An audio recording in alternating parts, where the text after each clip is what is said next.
Hi, this video is for English 2, and this should help you in the transition between Essay 3 and Essay 4. Now, with Essay 3, you're writing a persuasive piece to one of the organizations involved with your topic. So, like drawing back to Essay 2, yes. And in Essay 4, you're going to change your audience. Your audience is going to be your classmates, your peers. And in doing so, here are some of the things you want to keep in mind. This will outline some themes and at the very end give you a checklist of some different ideas that will help you with this change in your argument. And as it is titled, we're going to be thinking about how to change your argument based on the audience.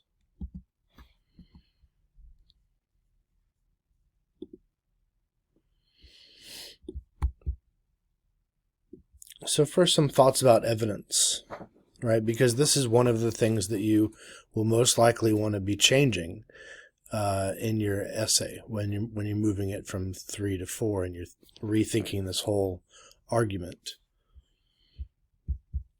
So the first point here is, my evidence accurate? It's not disproven. Is it timely? Is it recent?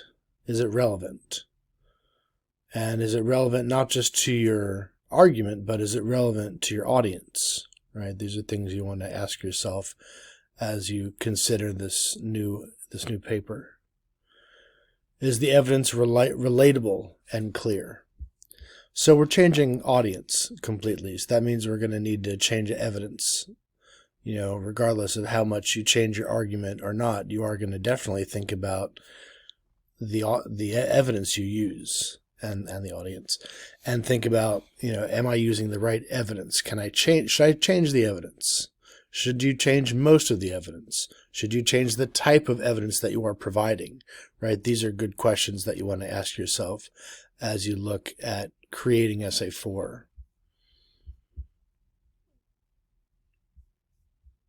And in addition here, it mentions references, right? References or allusions, right? These would be things that would be relatable to one audience but not another. So you need to think very carefully about those. Think about base of knowledge, right? Understanding.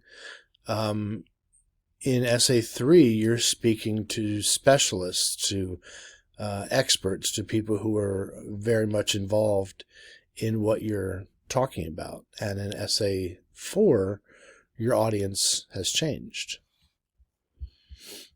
Avoid using confirmation bias, and we talk about that in the class. Of course, that is necessary in any argument, just to make sure you're using the best kind of evidence and not using evidence that just supports a previously held notion.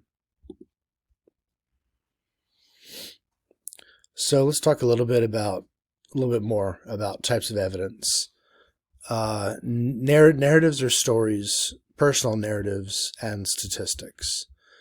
Now, both of these can be effective and effectively used, and really should be in many situations. When you're moving from a specialist audience to an audience of, you might say, like a general audience, you're going to find that narratives or stories are going to play a very big role in that, because they're relatable. They're personable, they're relatable, they're believable. And no matter how much they are not believable at the scientific level, they are believable at the human level. And you can balance that out with statistics. Whereas perhaps, Essay 3 relies very heavily on the use of statistical information, facts, and historical information. You would think, based on the change in audience, you're going to do some adjustment in terms of evidence that you use. You're still going to want to use statistics and facts and historical evidence in Essay 4, but you're going to temper that, or maybe balance it, you might say, with more of a narrative evidence as well. I like this line here. It said, statistics can have emotional power, right? And that's important to remember, is that if you use the right type of statistic, it can play on emotions, which is a good general device for a general audience. So it can be used really well there as well. And kind of like some questions, bigger picture questions to keep in mind there. As I wrote here, while statistics, facts, and logos are very convincing, is your audience more likely to be swayed by story or by fact? Facts support an argument, but do they engage your audience? Right? This is a bigger picture question you want to think about when you look at the evidence for Essay 4. The use of narrative or story. I was going to read this whole passage, and I put the evidence in the source page at the end. When we craft arguments, it's tempting to view our audience as logic seekers who rely solely on rationality, but that's not true. Instead, Walter Fisher argues that humans are good storytellers, and we make sense of the world through good stories. A good speech integrates argumentative components while telling a compelling story about the argument to your audience, right? So this is kind of key as to what we were just talking about, right? We're talking about what kind of evidence to use and how you can effectively use narrative in an argument, and how, depending on your audience, you may want to use narrative as one of your main pieces of evidence because of its relatability across the board to a wide audience. And some final thoughts on language. Right now, if we think back to our lessons on style, Aristotle pleads clarity, right? He says, we must be clear above all. I like to follow that up by saying clarity is king, no matter what you're saying. However detailed it is, clarity should be a final consideration when it comes to style. And this leads us to word choice. So in the last essay, in Essay 3, you may have been using a lot of technical word choice, and that's appropriate. And you want to think about, how much of that are you going to need to change? How much of that are you going to need to alter to make it more familiar for a general audience? And think about that question there, right? Should you use familiar language? Should you use technical jargon?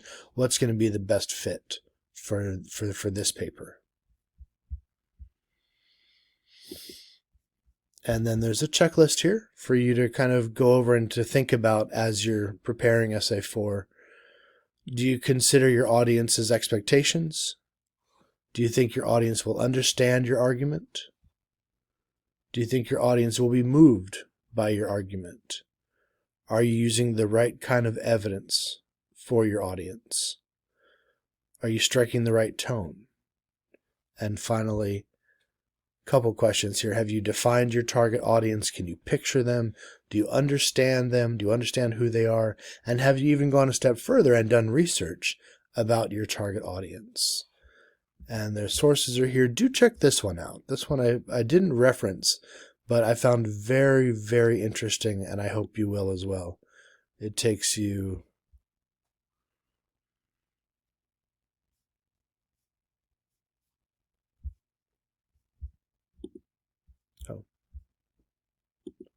Did I, no, it's the right one. Here, I will check that link for us and fix that. Okay, so let me know if you have any questions.